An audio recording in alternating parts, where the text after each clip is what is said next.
Assalamualaikum warahmatullahi wabarakatuh. Hari ini bertemu dengan saya untuk membahas mata kuliah Ekonomi Internasional. Pada kesempatan kali ini kita akan membahas bab tentang perekonomian terbuka. Nah, pada bab ini kita sudah memasuki pertemuan kelima ya setelah UTS.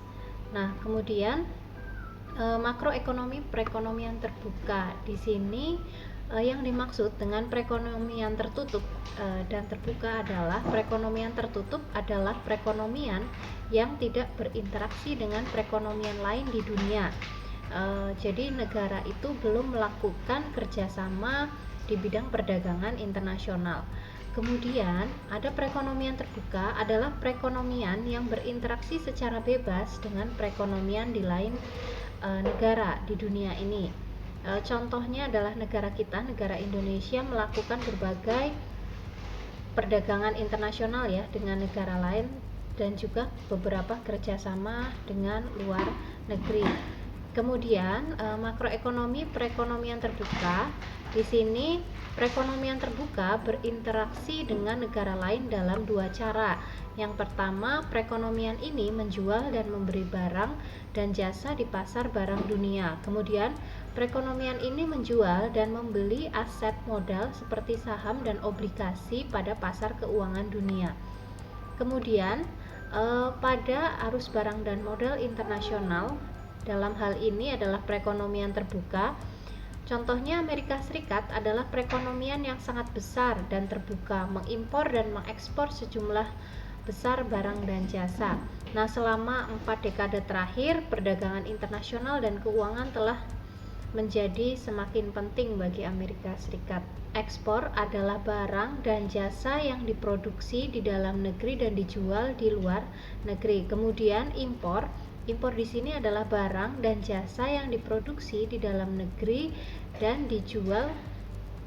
Kemudian ekspor neto atau NX di sini adalah ekspor bersih ya.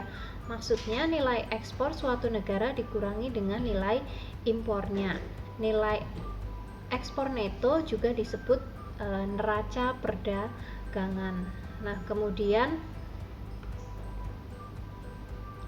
di sini dikenal juga dalam neraca perdagangan adanya defisit perdagangan, yaitu situasi di mana ekspor neto atau NX itu negatif, di mana impor lebih besar daripada ekspor. Kemudian surplus perdagangan adalah situasi di mana ekspor neto positif, di mana ekspornya yang lebih besar daripada impor. Nah, perdagangan seimbang adalah situasi di mana ekspor neto bernilai 0, ekspor dan impor nilainya sama. Nah, kemudian faktor yang mempengaruhi ekspor neto yang pertama adalah selera konsumen pada barang produksi dalam negeri dan luar negeri. Kemudian harga barang di dalam dan di luar negeri juga mempengaruhi ekspor neto. Yang ketiga adalah nilai tukar, di mana seseorang dapat menggunakan mata uang domestik untuk membeli mata uang asing.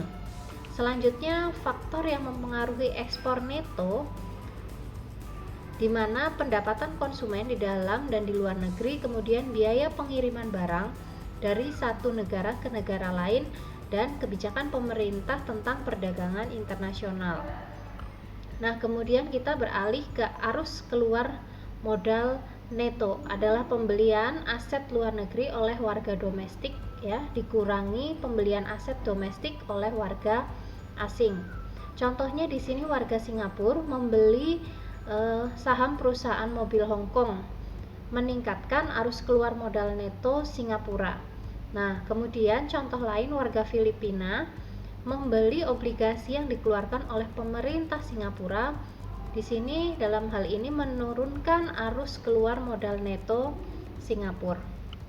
Nah, kemudian variabel-variabel yang mempengaruhi arus keluar modal, yang pertama tingkat suku bunga real yang dibayarkan atas aset luar negeri, kemudian suku bunga real yang dibayarkan atas aset domestik, kemudian resiko ekonomi dan politik dalam memegang aset luar negeri juga penting, kemudian yang terakhir kebijakan pemerintah yang mempengaruhi kepemilikan aset domestik oleh investor asing. Nah, kemudian dalam hal ini dijelaskan ekspor neto atau NX dan arus keluar modal neto atau sering disebut dengan NCO. Berhubungan sangat dekat ya. Untuk perekonomian secara keseluruhan, NX dan NCO harus saling menyeimbangkan sedemikian hingga, yaitu NCO sama dengan NX ya. Persamaan ini muncul karena setiap transaksi yang mempengaruhi salah satu sisi persamaan ini juga mempengaruhi sisi lain dengan jumlah yang sama. Nah, untuk komponen dari PDB itu sendiri dari ekspor neto adalah Y sama dengan C plus I plus G plus X min M atau yang disebut dengan ekspor neto. Kemudian untuk tabungan nasional adalah pendapatan nasional yang tersisa setelah membayarkan konsumsi dan belanja pemerintah, yaitu Y min C min G sama dengan I plus NX. Nah, untuk tabungan nasional atau S atau dikenal dengan saving sama dengan Y min C min G, sehingga S sama dengan investasi ditambah dengan ekspor neto, atau dalam hal ini tabungan sama dengan investasi domestik ditambah dengan net capital outflow, atau saving sama dengan investasi ditambah dengan NCO.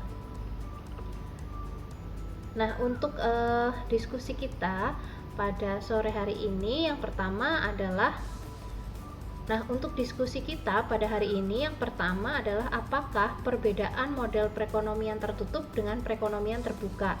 Kemudian apa yang dimaksud dengan ekspor neto?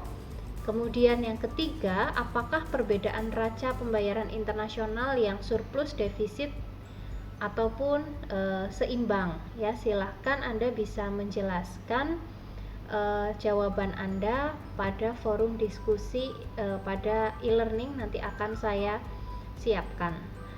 Terima kasih telah menyimak video ini.